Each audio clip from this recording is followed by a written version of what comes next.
Today I am going to talk about the role of improvisations in director's work process. The process of direction begins with the choice of the play, then casting, and then simultaneous sittings with the designers to work out the sets, costumes, makeup for the production on one hand and working with actors on the other hand. There are two ways of dealing with this process. One way is that the director is definite about all the details well in advance and he elaborately discusses these things with his team of artists. He starts readings of the play with the actors and at the same time process of execution of the set design also begins and other technical details like costumes, makeup, lighting effects, these follow. By the time the set is ready, the director is also ready with his casting completed and readings and discussions on the characters' details worked out up to the extent these are needed before the production goes on the floor for rehearsals. Once the set is ready, process of rehearsals gets started. Even if the set is still not ready, rehearsal can be started with a dummy set and props. If a director does not follow the above mentioned procedure, he or she follows another known process, which is that instead of beginning with readings and interpretations only, the director spends initial 2 or 3 weeks on improvisation. Though the commercial theatre is unfamiliar with this method because the group artists want to save on time and intend to begin the rehearsals from the very start even with the dummy set. They do not want to go in for improvisations. They hate improvisations. They consider themselves capable of working on the interpretation of their characters and need not go for this process at all.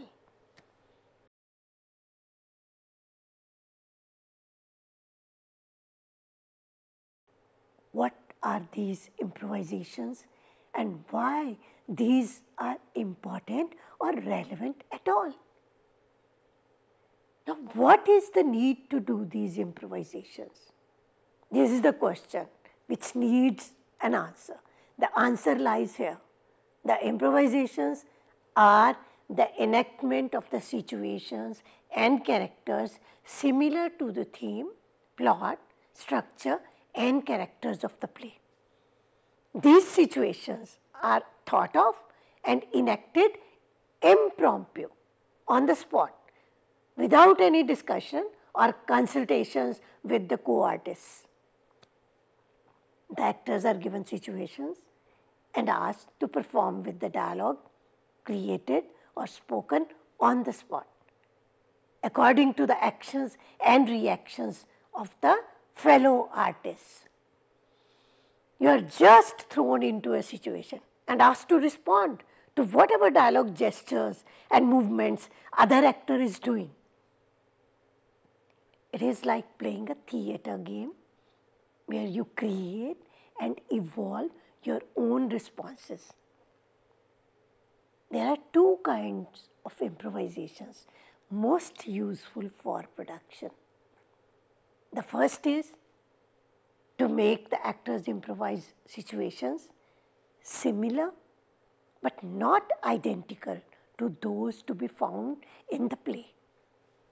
For example, a character Mahendranath in the play Aadhe Adhure has a scene where he rushes to his friend Juneja to find solace from his wife's rude and shocking behavior. He is desperately nervous and is afraid to come back to her. Most of these feelings and mental agony of the character is shown for a very little while in the end of the play.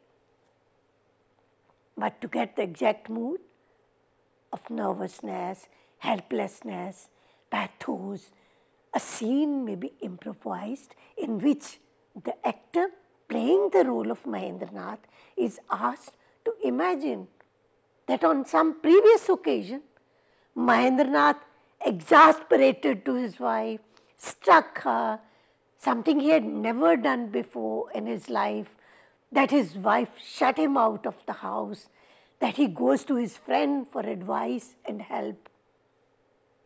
Such a situation, such a situation calls for the same fundamental actions as the scene in the play. But because the scene is improvised, the actors cannot simply repeat memorized lines. He is forced to visualize the circumstances for himself, and he cannot anticipate the reactions of his partner. The actor playing his friend is not previously informed of the situation that Mahendranath is going to play. Actor playing Mahendranath is compelled by the improvisation to watch, to listen, to react in character, and all the false steps in the logic of his thinking in the part are readily exposed. The same is true of his partner in the scene. There is no refuge in the playwright's written words behind which actors often mask their failures to grasp the true nature of their roles. The second type of improvisation is doing the actual scenes in the play with actors using their own words. They substitute their own speech before they have memorized the written lines and dialogues of the script. Now, what happens in such improvisations? During these kinds of improvisations, the actor comes progressively closer to the play's text till he is finally speaking the written text lines without ever having been aware of learning them at all. The advantage of this method is that it teaches the actor to listen to what is actually said by the other actor instead of waiting mechanically for a cue and, generally speaking, to involve him in the living environment and texture of action and reaction. In the ordinary routine of rehearsal, too much of time that could be devoted to working with the actor on his part is wasted by the sheer physical effort of learning lines and coordinating them with movements. In case of improvisation, the actor's reaction, movements, speech and gestures spring from his own impulses. The space or the hall he uses for improvisation can have improvised set relating to the ground plan of the set which is to be used in the production. The performance of the play is worked out and slowly built on the basis of spontaneous and natural reactions to the plays and the characters according to the inner demands. One major point to be noted in this type of process is that it seems more practical and natural and shouldn't be method oriented. It is mostly used by the directors who want to work on the final shape of the scenes and characters through an open environment of actors participating creatively into the process. Why? Because actors are the most important and major tools for interpreting director's point of view. This method allows the director to involve the basic tool, that is the actor, in the clarity of his vision and his own point of view of the play.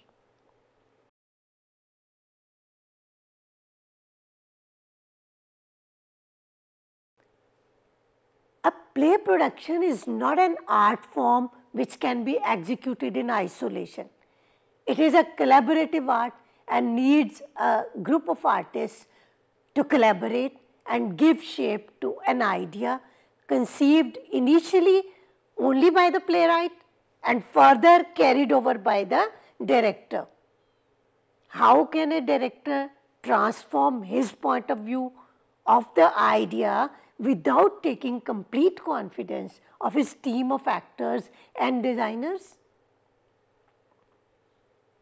Improvisation gives the platform to the director to instill that feeling of complete faith in his group of artists, who become the natural relaying instruments of his idea. If director gets new ideas in between improvisations, his clarity of vision is enhanced and confusion, if any, is only pertaining to the lack of confidence of the director himself. So he need not be afraid of any deviation to his idea. He is potent enough to pick up the things which would help in strengthening his interpretation of the ideas. It will help.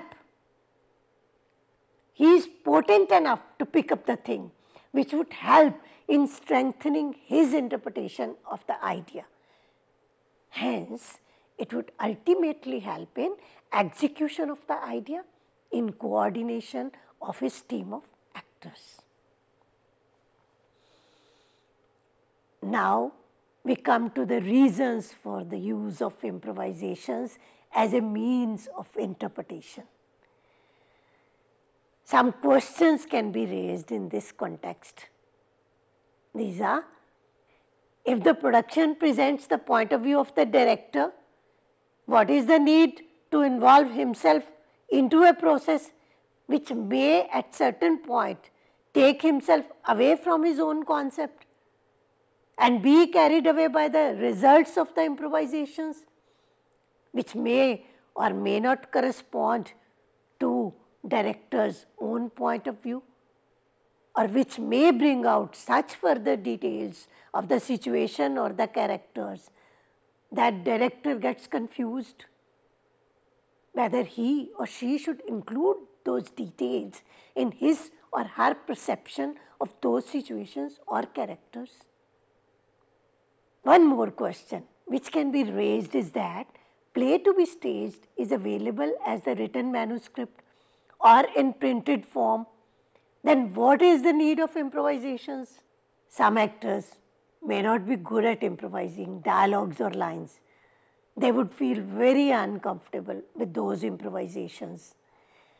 There are instances when some actors performed worse during improvisation, but they excelled when they spoke the written dialogues following methodical process of acting because they were sure about their dialogues and did not confuse with other requirements and demands like picking up tone, pitch, volume of delivery, the right walk for the character, the right mood and expression, which can otherwise get lost and the total energy is put on improvising and creating dialogues.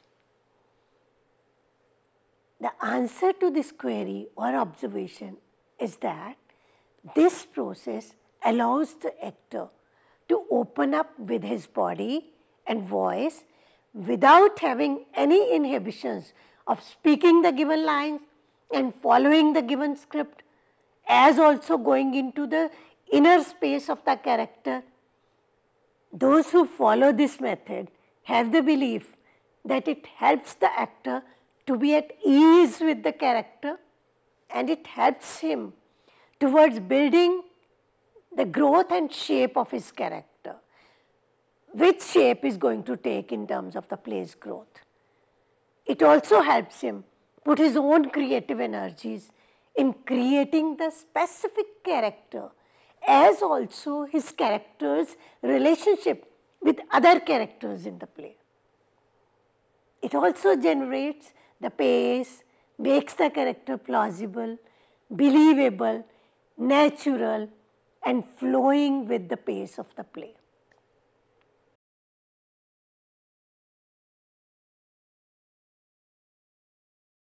Next point is the objective of interpretation. It fulfills taking into consideration the liberty he or she is given to find meanings of the play and characters. A play is not constructed only on lines or dialogues. A play is fundamentally a series of actions. Say, character enters a room. What is important to know is not what he says, but what he wants. What made him enter the room? What he intends to do to get what he wants. It is imperative for the actor to know what the character is trying to achieve at each moment of the play. The lines, the interconnection, logic, movements, all these shape the actor's part. It gives their role meaning, movement, and motivation. All these things can be achieved not only by speaking the written lines, but by working on the inner meaning and motivations. And if the concern is on delivering given line, other objectives may not be achieved in the course of the action. It is the improvisation which helps the character to achieve these inner meanings and the real truth behind the contrived situation. It stimulates the actor to break free himself and get into the skin of the character. And in this course, he or she tries to find the interpretative perspective of the character and the point of view given by the director.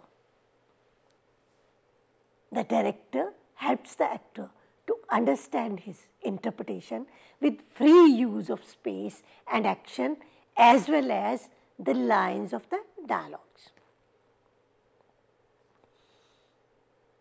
Another objective of improvisations is understanding the business of action and the use of given space. How? See, when an actor is blocked on stage on the given space, he is asked to use a particular part of space, take given steps, give a profile, or his back, or his frontal position on stage, and taking a particular posture or a particular position in relation to another character on stage. Actor is sometimes confused. He is not able to understand why he has been asked to use a particular position, a particular posture, or a particular space on stage, because he is not given logics for doing so.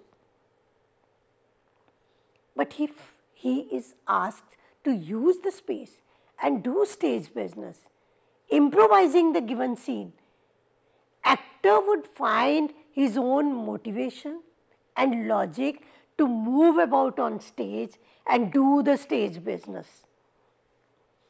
The outcome would be natural and conforming to the demands of his character and the content of the play.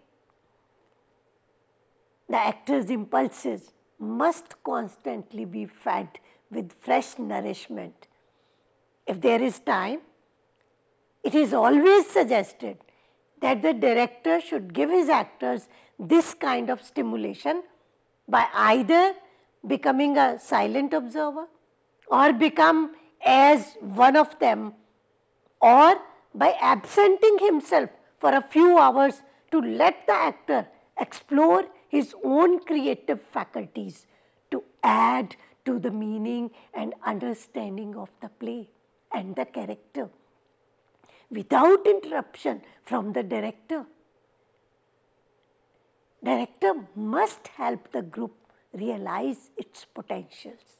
He must see that ensemble is served by the best efforts of each individual.